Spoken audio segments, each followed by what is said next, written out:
Perhaps too crude are my words to describe my discovery, but nonetheless, my declaration must be made. I've discovered in this picturesque village of Woolpit something so perverse and terrifying no sane person should dare contemplate. Yet, considering myself quite mundane in the normal function of brain activity, I will share my findings. Naturally, from the Swan Inn, I went forth to the village hall. In papers given me, nothing seemed out of the ordinary. Notwithstanding the gracious manner in which I was received, and told that the story of the green children is not only old, but that hundreds have done the same in investigation out of curiosity and found nothing, I stumbled upon something. On one document sat the words, Ecclesiastical Curriculum. Normally thought of as church teaching, in Latin, curriculum could be translated as tunnel. Thus, I walked to the most recognizable structure, the Church of Bury St. Edmunds on Rectory Lane. Entering the church, I found on the back wall a reference to the famous green children and again, curriculum. Finally, finding the door to the lower edifice, I carefully went down and then fell. The floor gave way, and now as I look up, it must be 60 feet deep. I fell into an abandoned shaft. An old pile of hay or straw broke my fall and left me hurt but able to function. The smell is of rot, but here before me is an iron door with a large green jade mountain on it. When I opened the orifice, I found a glimmering portal of green. I hazard a guess. This natural feature is of ancient foundation and leads to St. Martin's Land. I write this note in hopes another will find it in case I should never return. I am venturing forth.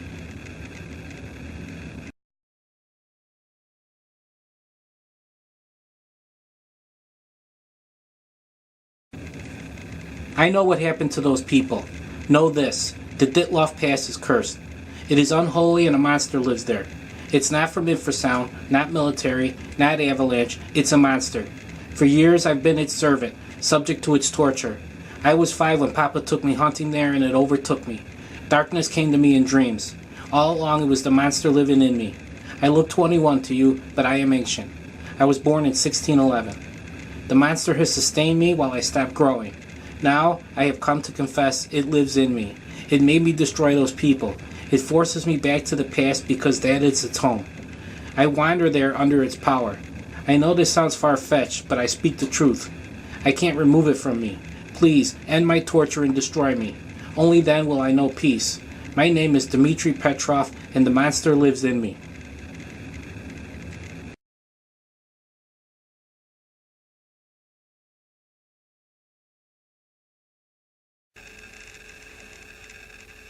The gas-conating cynosure is mesmerizing.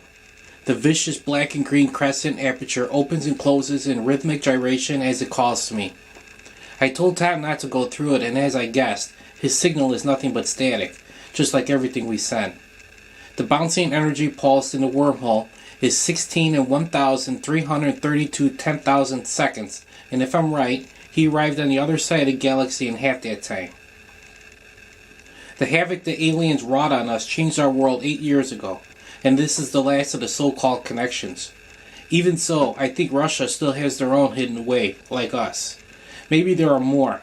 I know it's stupid, but I felt the urge to go, like Tom. Now that he's gone, I have seniority, and the team needs a leader who understands this thing.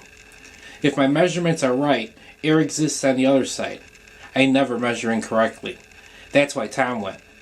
But if he doesn't come back, Cranston is going to force me to pick another, or go myself. His masters want results, they want resources, and they want alien tech. Sometimes I feel like a perfidy against my own country, nothing but a high-tech PhD scavenger. What if citizens knew what I do? What if they found out we still had the gate open? The alien device shows a galactic war through it. I hope Tom comes back.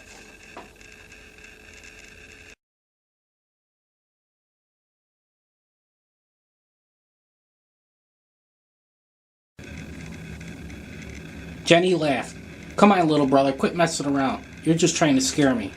I'm serious, Jen. Stand right here and look. Sam pointed to his feet and then moved away as Jenny took his place. I only see my reflection, she said. I don't see anything else, and I certainly don't see a creepy black image of myself. I know what I saw, Jen. It was me, except it wasn't. I was burned, with black stuff all over me. You don't see yourself like that? She smiled. Nope. I just see a pretty 11-year-old with a silly 8-year-old brother behind me. I think this funhouse is playing tricks on you. 20 years later.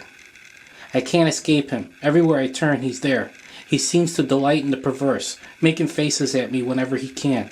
His burned flesh, bruises, black and blue. One day he wrote with his blackened hand that he is me. I know he's a liar. I don't know why Jenny can't see him, or anyone else for that matter. He appears in every reflection, as long as I'm in it too. I have to find a way to destroy him.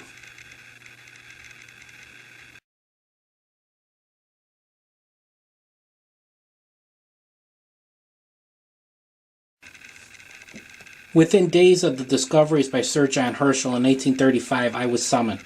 The Gun Club had already been preparing for a launch to the lunar god of night, and henceforth, with Batmen walking on the moon, the time was now. The patriots of the USA always want to be the first in everything, and dare say I anything to the contrary. The workers were many, but the travelers few. Only 5 of us were shot out of the giant cannon erected by the hundreds. The silver ticket for a ride on a space rocket was due to my craft of language and of the 26 variations I speak.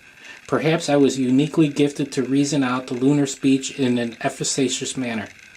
When they constructed our vessel at the bottom of the cannon on top of a mountain of gunpowder, it sat 428 feet deep inside the 21-foot diameter barrel. Boom went the earth. The oddest thing of all that I could recall is the lack of sound at the launch.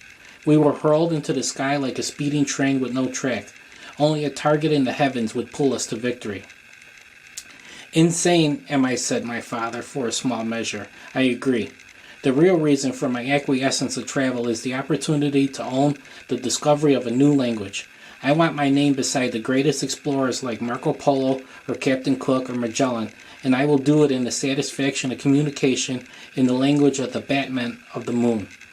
Now, hours away, our navigator has said the Gun Club cannon shot was accurate, and we only have to be captured by the atmosphere of the moon to slow us and land in the soft meadows of the Valley of the Unicorn.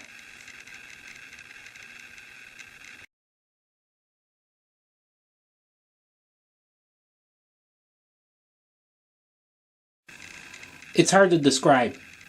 It felt like when you wake up, all groggy and tired and want a glass of water. At least that's how I remember it. When it happened, my phone read the time as 4:21 p.m. on September 23rd. I know this because it still reads that.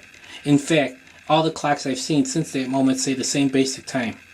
I've covered the distance between New York City to Washington, D.C. on my motorcycle, and every place I've been has been abandoned.